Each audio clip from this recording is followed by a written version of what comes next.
Current affairs, all the reasoning के सब भूल गई मैं वहाँ जाके। पढ़ने की क्षमता खत्म हो चुकी है। तो मैं देखो ईज़ी आता है सीबीएसई से, बैंड ही बज गई थी 1 दिन में। So hi everybody and welcome back to my channel and to a new YouTube video in which मैं तुम सबको बताने वाली हूँ कि मेरा सीयूईटी का पेपर कैसा गया और ऐसा तुम लोग को क्या-क्या करना चाहिए कि तुम लोग का पेपर भी एकदम मस्त जाए। So yes let's start. तो मेरा पेपर था 18th को एंड मेरे 2 पेपर एक साथ पड़े थे, मैथ्स और केमिस्ट्री, और बाकी की 3 जो है जीएटी, इंग्लिश और फिजिक्स, वो तीनों अलग एक ही दिन में दे दिए थे। बट ठीक है, अच्छी बात है कि पीसीएम एक साथ नहीं था, वरना मेरे बहुत सारे दोस्तों का तो पीसीएम ही एक साथ था, तो उनकी तो भाई साहब मतलब बैंड ही बज गई थी एक दिन में पीसीएम का पेपर दे के। उसके बाद सेंटर, तो भाई सेंटर तो देखो मेरा पास में आया था, तो ये बहुत ही बड़ा एडवांटेज मिल गया था मेरे को, वरना मेरे को इतनी इतनी दूर जाना पड़ता था, जाते जाते ही हालत खराब हो जाती थी। बाद पेपर के बाद की तो बात ही मत करो। तो फर्स्ट मेरा था मैथ्स और केमिस्ट्री का पेपर। तो मेरे को जितना मेरे टीचर्स ने बताया था और जिन्होंने ऑलरेडी मैथ्स का पेपर दे दिया था, उन्होंने बताया था कि मैथ्स का पेपर देखो इजी आता है सीबीएसई से, फॉर्मूला बेस्ड आता है, बट स्पीड की दिक्कत रहती है, ठीक है। और स्पीड मेरी तो है ही नहीं मैथ्स में, मैं तो बस हार्ड वर्क के बेसिस पे चलती हूँ मैथ्स में। तो अब जब मेरा पेपर हुआ शुरू मैथ्स का, तो स्टार्टिंग के क्वेश्चंस तो मुझसे अच्छे से हो रहे थे कि हाँ भाई मेरे को आते हैं, फार्मूला बेस्ड है, तो मैं करती जा रही थी। बट मैं अगर मेरा कोई भी ऐसा आंसर आ रहा था जो मैं राउंड ऑफ करके कर सकती थी, उसका करेक्ट आंसर नहीं आ रहा था, तो वो मेरे से हो नहीं पाता, बिकॉज एक्यूरेसी भी मैटर करती है और मैं तुक्के नहीं मार सकती, वरना फिर कोई फायदा नहीं होगा। और 5 नंबर का एक क्वेश्चन होता है, ठीक है। तो और एक 5 नंबर से तुम्हारी रैंक इधर से इधर या इधर से इधर आ सकती है। तो उस वजह से मुझे कोई भी क्वेश्चन छोड़ना नहीं था, बस वो मेरे बस में ही नहीं था भाई। मैथ्स का पेपर इतना लेंदी आता है कि उसको पूरा करने में ही हालत टाइट हो जाती है। 60 मिनट्स का पेपर होता है और इतने सारे क्वेश्चंस वो दे देते हैं कि उसको करने में ही ऐसी ना हालत सी टाइट हो जाती है। तो मैथ्स के पेपर में बेसिकली 2 सेक्शंस थे, सेक्शन ए और सेक्शन बी। तो पहले जब मैंने सेक्शन ए करा था, तो मेरे से जितने हो पाए मैं उतने कर लिया। ऐसा नहीं है कि हम पिछले सेशन पे वापस नहीं जा पाते हैं। Once you go to the next session, आप वापस सेशन ए पे भी आ सकते हो, ऐसी कोई दिक्कत नहीं रहती है। बट उसके बाद जो मैंने सेशन ए दिया, तो सेशन ये देने के बाद जितने मुझे क्वेश्चंस आए मैंने जल्दी से कर लिए। एंड मैं एक क्वेश्चन को, या तुम लोग भी एक क्वेश्चन को ज़्यादा टाइम नहीं लगा पाओगे, वरना तुम्हारे बाकी का पेपर तो गया फिर। तो इस वजह से मैंने एक क्वेश्चन पे मतलब इतना ज़्यादा टाइम नहीं लगा दिया कि मेरा पूरा पेपर ही रह जाए। बट पता ही नहीं चलता टाइम कब खत्म हो जाता है। और हर सेट ऑफ सीयूटी में अलग अलग क्वेश्चन आते हैं। जैसे मैं अपनी बात करूँ, तो मेरे में matrices, determinants, vector theory, differential, इन 5 चैप्टर में से मोस्टली आए थे। इंटीग्रेशन से भी कम ही आए थे, मतलब कैलकुलस से कम थे उसमें से। एओआई के 2-3 क्वेश्चन होंगे, डिफरेंशियल के ज़्यादा क्वेश्चन्स थे। लेकिन वहीं दूसरे सेट्स में किसी में वेक्टर 3D ज़्यादा था, किसी में रिलेशन फंक्शन ज़्यादा था, किसी में इंटीग्रेशन ज़्यादा था। तो वो डिपेंड करता है shift to shift. But mostly I think vector 3D, matrices, determinants, relation function, ये सब अच्छे से कर लेना चाहिए, बिकॉज़ इंटीग्रेशन तो आई फ़ील लक पे अगर तुम्हें क्वेश्चन आता होगा, दिमाग चल जाएगा तुम्हारा और तुमने पढ़ा है पूरी 12th में इंटीग्रेशन, तो वो उस टाइम पे भी हो ही जाता है। अब जब मेरा मैथ्स का पेपर मैंने दे रही हूँ, मेरे से हो रहे हैं क्वेश्चंस, एंड देन एकदम से टाइमर रुक जाता है। So I think I was able to attend 42 to 43 questions out of 50 in maths. And बाकी मुझे 1-2 आते नहीं थे, और 1-2 और जो आते थे वो मैं अटेम्प्ट नहीं कर पाई, जस्ट बिकॉज़ टाइम खत्म हो गया था। तो I think speed is the main reason जहाँ रैंक इधर से उधर हो जाते हैं। और मेरे को जेन्युइनली लगा था जब एक बार मैथ्स का पेपर खत्म हो जाएगा, उसके बाद we will get a break of like 2 minutes कि हाँ चलो वॉशरूम जा सकते हैं। बट नहीं यार, एकदम से पेपर शुरू हो गया, केमिस्ट्री का खुल गया and I had to do it.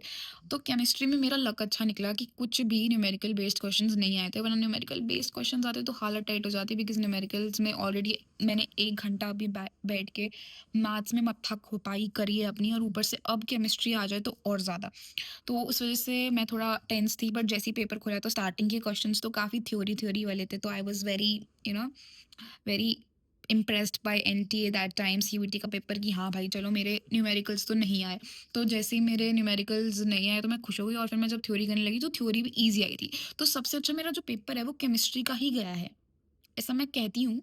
But जैसे मेरा बोर्ड में हुआ कि सबसे अच्छा मेरा केमिस्ट्री का पेपर गया, बट नंबर तो उसमें बिल्कुल अच्छे भी नहीं आ पाए मेरे। तो इसमें भी गया केमिस्ट्री का ही अच्छा, वो रिजल्ट ही बताएगा कि मेरा पेपर सच में अच्छा गया या नहीं गया है। So let's wait for that. इसके बाद केमिस्ट्री का पेपर मेरा 10 मिनट पहले ख़त्म हो गया था, I swear. And I was again checking मुझे और कोई आता है, आता है, आता है। तुक्के मैंने करे होंगे केमिस्ट्री में 47 क्वेश्चंस अटेम्प्ट, 5 आउट ऑफ 50। एक क्वेश्चन मेरे को तुक्का मारना था, बट वो मैंने मारा नहीं। बट जब मुझे बाहर आके पता चला कि मैं तुक्का सही मारने वाली थी, लेकिन मैंने नहीं मारा, तो ज़िंदगी का सबसे बड़ा रिग्रेट ही मेरा आज तक का वही है कि मैंने वो तुक्का क्यों नहीं मारा, वो सही हो जाता। उसके बाद हम नेक्स्ट बात करते हैं, मेरा पेपर 2 दिन बाद ही था, फिज़िक्स, जीएटी और इंग्लिश। तो अगर हम जीएटी की बात करें, तो वो क्या होता है, भाई पीसीएम पढ़ के गई थी ना, वो बहुत बड़ी बात थी। मैंने बोर्ड्स में ही इतना कुछ पढ़ लिया है कि अब मेरे अंदर पढ़ने की क्षमता खत्म हो चुकी है, तो मैं जीएटी पढ़ने के लायक नहीं थी। बट या फिज़िक्स का पेपर भी मेरा सही गया, बिकॉज़ फिज़िक्स में भी फार्मूला बेस्ड क्वेश्चंस आए थे, एंड जो मैग्नेटिज़्म वाला chapter, moving charges and fields वाला चैप्टर है, उससे काफ़ी क्वेश्चंस आए थे मेरी शिफ्ट में। मैंने सुना है बाकी शिफ्ट में भी बहुत ज़्यादा क्वेश्चंस आए थे।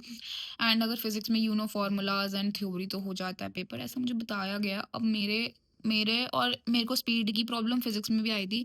फिज़िक्स में I was able to attempt 40 to 42 questions only, 8 questions मेरे रह गए थे। उसमें से मैं कुछ दिमाग लगा के कर सकती थी, बट वो अलग बात है, मैं कर नहीं पाई क्योंकि टाइम नहीं बचा। तो उसका भी मुझे पता नहीं। इंग्लिश, इंग्लिश तो देखो मेरी अच्छी ही है, बट इंग्लिश के जो वो वर्ड मीनिंग्स आते हैं ना, वो थोड़े भयंकर से आते हैं। बाकी सब तो मतलब एकदम मक्खन आता है, कुछ ऐसा डिफिकल्ट नहीं आता इंग्लिश में। तुम लोग कर सकते हो if you are like also a average student in English, तो तुम वो इंग्लिश का पेपर भी इजीली अटेम्प्ट कर सकते हो। और उसके बाद हम बात करते हैं, अगर हम सीयूईटी के फिजिक्स के पेपर की, तो वो भी सही आता है, फार्मूला बेस्ड आता है। बट जीएटी का पेपर, जीएटी के लिए लोग 2-2 साल से पढ़ते हैं, और हम सोचते हैं कि हम 2 महीने में पढ़ के वो निकाल सकते हैं, तो ऐसा नहीं है। जीईटी का पेपर सच में मुश्किल आता है, and you need to revise all the current affairs, all the reasoning के क्वेश्चंस, ये वो फलाना ढमकाना। मुझसे तो नहीं होता भाई, तो मैं तो जीईटी नहीं पढ़ के गई थी, मैं पढ़ के गई थी पीसीएम एंड इंग्लिश। जीईटी मैंने एक मतलब 10-15 मॉक करे थे, इको के, बायोलॉजी के, और मैं याद करके गई थी। What is study of lizards, what is study of tortoise, what is study of this that, सब भूल गई मैं वहां जाके। तो मतलब ये सब मुझे सिर्फ 2 दिन याद नहीं रह पाया, तो सोचो एज़ अगर मैं बायो ले लेती तो मुझे 2 साल ये स्टडी ऑफ चिपकलियाँ, स्टडी ऑफ दिस दैट कैसे याद रहता। तो उस टाइम पे मुझे पहली बार ज़िंदगी में मैथ्स से प्यार हो गया था, जब मैंने देखा कि मुझे बायोलॉजी के क्वेश्चंस 2 दिन में भूल चुकी हूँ मैं, तो 2 साल में नीट कब कैसे पढ़ती। तो उसके बाद फिर जब मैंने बायोलॉजी के क्वेश्चंस पढ़े, मुझे वो भी याद नहीं थे, एंड जो मॉक में मैंने क्वेश्चन करे थे, उसमें से तो जीएटी का एक भी क्वेश्चन नहीं आया। तो जीएटी तो देखो मेरा 6 था, तो मैंने को घंटा फ़र्क नहीं पड़ा उससे, तो मैं तो ऐसे ही दे आई, क्योंकि मेरा फिज़िक्स का जीएटी से भी बेटर चला गया। ये कोई सोच सकता है कि मेरा फिज़िक्स का पेपर जीएटी से बेटर चला गया? ये सिर्फ़ मेरे केस में ही हो सकता है। सो या जीएटी अगर तुम्हें पढ़नी है, तो फिर 2 साल से पढ़ो, या फिर 1 साल से पढ़ो, या फिर 2 महीने से पढ़ो। मेरी तरह 2 दिन में तुम्हारी जीएटी नहीं होने वाली है। इससे बेटर है कि इंग्लिश और फिज़िक्स पढ़ लो, या फिर बाकी सब्जेक्ट्स पढ़ लो, उसमें ज़्यादा बेटर कर पाओगे। क्योंकि जीएटी तो मेरे को पीसीएम से भी मुश्किल लगी है। ये बहुत ही बड़ी लाइन है, बट या बिकॉज़ मैं पढ़ के ही नहीं गई थी। और सीयूईटी कंपैरेटिवली बाकी एंट्रेंस एग्ज़ाम से ईज़ी आता है, बट वहाँ पे ना एक्यूरेसी और स्पीड का होता है, जो मेरी दोनों ही नहीं है। जनरली मुझे लगा था कि मैं इतने एंट्रेंस एग्ज़ाम दे चुकी हूँ, तो अब ऐसा है कि सीयूईटी तो मेरा बाएँ हाथ का खेल है, ऐसे हो जाएगा। But no, no, no, no, no, no, this is education bro. तो ऐसा ऐसा कुछ भी नहीं हुआ, एंड आई होप मेरे बाकी के पेपर अच्छे जाते, but now I am done with my entrance exams, and अब होगी असली मस्तीखोरी शुरू। So yeah keep watching my vlogs for to see my मस्तीखोरी, and if you like my video you should like, share and subscribe to my channel, and see you in the next video. Bye bye. Like, share and subscribe.